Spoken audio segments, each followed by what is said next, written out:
नमस्कार। BSc first year की botany की ऑनलाइन क्लासेज में पिछले वीडियो के अंदर हमने राइजोपस के अंदर एसेक्सुअल रिप्रोडक्शन के बारे में पढ़ा था। उसके अंतर्गत हमने पढ़ा था कि राइजोपस के अंदर अलैंगिक जनन है जो बीजाणुओं के द्वारा होता है, अर्थात उसके अंदर दो प्रकार के बीजाणुओं के द्वारा अलैंगिक जनन होता है।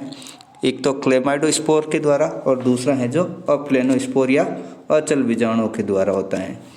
क्लेमाइडोस्पोर का निर्माण है जो प्रतिकूल परिस्थितियों में होता है, जबकि अचल बीजाणुओं या अप्लेनोस्पोर का निर्माण है जो अनुकूल परिस्थितियों में होता है।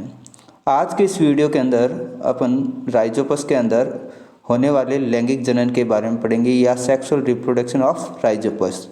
तो राइजोपस के अंदर लैंगिक जनन है जो युग्मकदानी संयुग्मन या गैमेटेंजियल कॉपुलेशन के द्वारा होता है। इसका मतलब होता है कि दो युग्मक दानियाँ एक दूसरे के नज़दीक आती हैं और दोनों युग्मक दानियों की जो भित्ति होती है वो घुल जाती हैं और दोनों की जो अंतर्वस्तु एक दूसरे के अंदर मिल जाती हैं और इसके अंदर है जो जाइगोस्पोर का फॉर्मेशन होता है।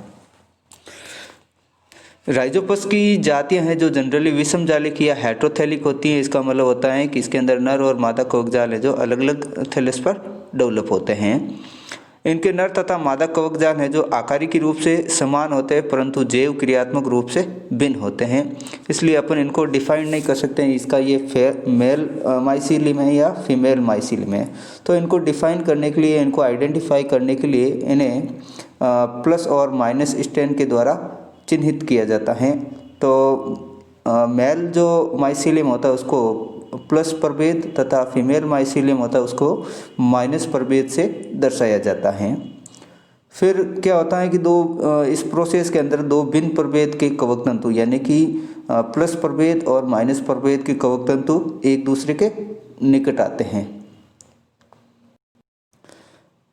फिर दोनों कवक तंतुओं से एक एक पार्श्व शाखा विकसित होती हैं और इन शाखाओं के शीर्ष पर जीवद्रव्य एकत्रित होने से ये शाखाओं के शीर्ष फूल जाते हैं और इन फूले हुए शीर्ष को प्राक युग्मकदानी या प्रोगैमेटेंजिया कहते हैं। फिर इन गैमेटेंजिया के अंदर पट का निर्माण होने से ये शेष कवक तंतु से अलग हो जाते हैं। अब इन्हें युग्मकदानी या गैमेटेंजियम कहते हैं। युग्मकदानियाँ हैं जो निलंबक के द्वारा या सस्पेंसर के द्वारा जुड़ी रहती हैं। दोनों युग्मकदानियों का कोशिका द्रव्य सघन होता है और ये संरचनाएं बहुकेंद्र की होती हैं। इन्हें समयुग्मक या सिनोगैमेट भी कहते हैं। दोनों युग्मक दानियाँ जब एक दूसरे के नज़दीक आती हैं तो दोनों युग्मक दानियों की जो भित्तियाँ होती हैं वो घुल जाती हैं और दोनों की अंतर्वस्तुएं जो एक दूसरे के अंदर मिल जाती हैं। फिर ये संयोजित होकर जाइगोस्पोर या युग्माणु का निर्माण करते हैं। परिपक्व युग्माणु अपने चारों ओर भित्ति बना लेते हैं, यानी कि कहने का मतलब है मैच्योर जो युग्मन होता है वो द्विस्तरीय होता है। इसकी जो बाह्य भित्ति होती है उसको बीजाणु बहिष्ठोर या एक्सोस्पोर कहते हैं जो काले रंग की होती हैं, जबकि भीतरी लेयर होती है, भीतरी भित्ति होती है या अंत भित्ति है उसको बीजाणु अंतःस्टोल या एंडोस्पोर कहते हैं। जो अंत भित्ति होती हैं वो पतली होती हैं जबकि बाह्य भित्तियाँ जो मोटी होती हैं। अब जो परिपक्व युग्माणु होता है वो निलंबक से अलग होकर रेस्टिंग स्टेज में आ जाता है। परिपक्व युग्माणु क्या करेगा, निलंबक से सेपरेट होगा, फिर किस स्टेज में चला जाएगा, विश्राम अवस्था में या रेस्टिंग स्टेज में चला जाएगा। तो युग्माणु के अंदर जो रेस्टिंग स्टेज होती है वो 5 से 7 महीने तक होती है, यानी कि ये 5 से 7 महीने तक विश्राम अवस्था में पड़ा रहता है। फिर फेवरेबल कंडीशन आती है तो युग्माणु का अंकुरण होता है। तो युग्माणु का अंकुरण है जो अनुकूल परिस्थितियों में होता है।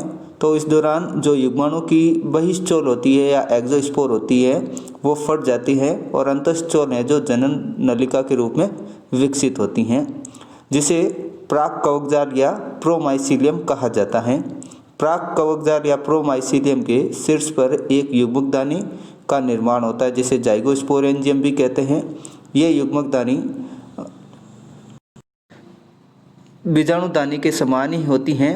अब जो युग्मकदानी के अंदर जो डिप्लॉइड न्यूक्लियस होता है जाइगोस्पोर का, उसके अंदर फर्स्ट डिवीजन है जो मियोसिस होता है। तो अगुणित केंद्रकों का निर्माण होता है, अगुणित संतति केंद्रक बनते हैं और इन अगुणित संतति केंद्रकों के अंदर वापस पुनः सरल विभाजन होता है तो बहुत सारे हैप्लॉइड न्यूक्लियस का निर्माण होता है। फिर जो प्रत्येक हैप्लॉइड न्यूक्लियस है वो रूपांतरित होकर बीजाणुओं का निर्माण करते हैं या स्पोर का निर्माण करते हैं।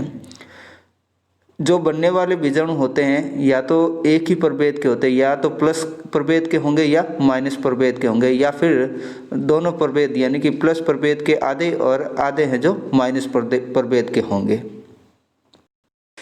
फिर ये बीजाणु क्या करते हैं, जर्मिनेट होकर नए माइसीलियम का निर्माण करते हैं।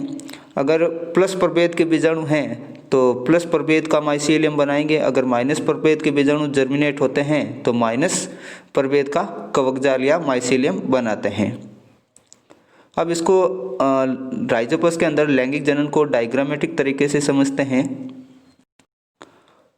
आपके सामने स्क्रीन पर राइजोपस के अंदर होने वाले लैंगिक जनन के डायग्राम दे रखे हैं। तो डायग्राम ए के अंदर है जो दर्शाया गया है कि इसके अंदर दो भिन्न प्रभेद या भिन्न स्ट्रेन की युग्मक दानियाँ या कवक जाल या कवक तंतु एक दूसरे के नज़दीक आते हैं। तो इधर है जो प्लस स्ट्रेन है और इधर है जो माइनस स्ट्रेन है, और इन दोनों स्ट्रेन से है जो एक एक कवक तंतु विकसित होता है। और ये कवक तंतु क्या करते हैं, ये कवक तंतु हैं जो एक दूसरे के नज़दीक आते हैं। फिर जिन्हें अपन कहते हैं प्रोगैमेटेंजिया, फिर इनके अंदर है जो एक सेप्टा का फॉर्मेशन हो जाता है। सेप्टा का फॉर्मेशन होने के कारण जो ये गैमेटेंजिया होते हैं वो शेष कवक जाल से हैं जो पृथक हो जाते हैं। इनका निर्माण कैसे होता है कि जो ये कवक तंतु जो प्लस स्ट्रेन या माइनस स्ट्रेन से जो निकलने वाले कवक तंतु की शाखाएं होती हैं, इनके शीर्ष भाग पर है जो केंद्र कोशिका द्रव्य का स्टोरेज होने लगता है, जिसके कारण इनका अग्रभाग फूल जाता है और फूलकर ये क्या इसका फॉर्मेशन करता है, प्रोगैमेटेंजिया का। और फिर इन प्रोगैमेटेंजिया के अंदर सेप्टा का फॉर्मेशन होता है। तो दोनों जो आइसोगैमेटेंजिया हैं वो अपने अपने कवक जाल से सेपरेट हो जाते हैं।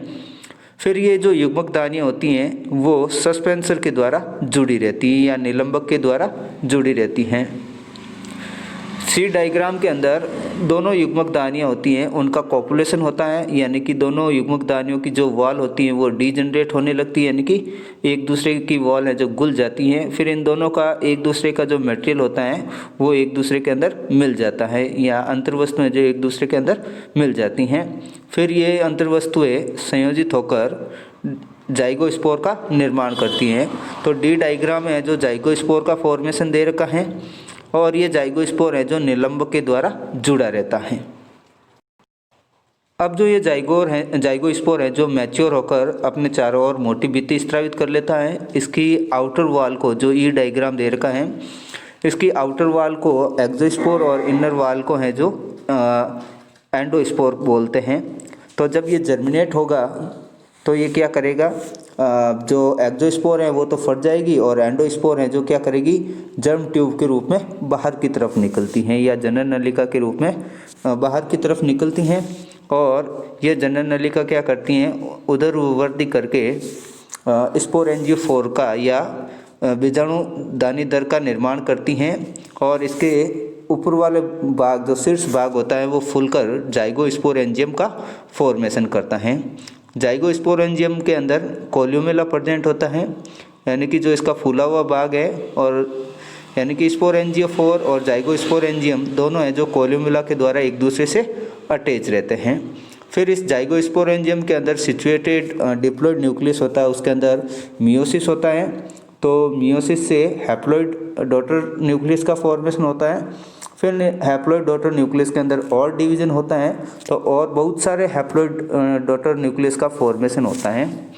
फिर ये न्यूक्लियस रूपांतरित होकर बीजाणुओं का निर्माण करते हैं।